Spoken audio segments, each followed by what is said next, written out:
For in him all the fullness of deity dwells in bodily form.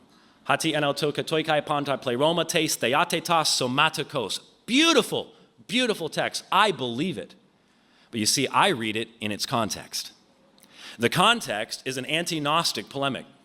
And you see, before you ever get to Colossians 2:9, you've already read Colossians 1. And Colossians 1 has already differentiated the Son from the Father. And it has already told us that the Son is divine, not a mere human being.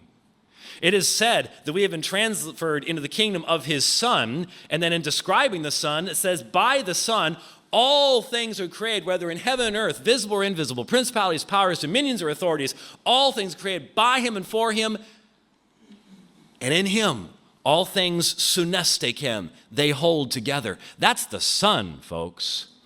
And that was said before Colossians 2:9.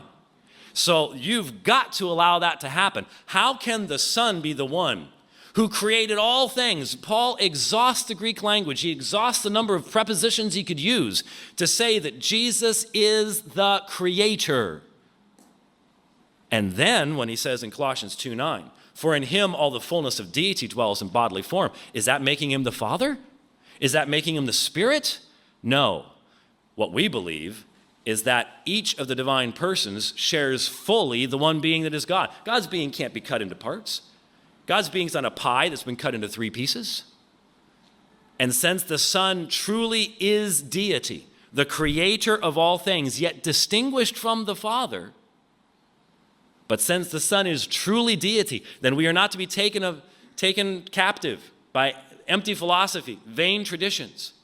He is to be the standard of all things because in him all the fullness of deity dwells in bodily form. That would have been like scratching, this isn't a chalkboard, so it doesn't work anymore. But if that was a chalkboard, I went back there and I ran my fingernails down. Those older people in the audience are going, the younger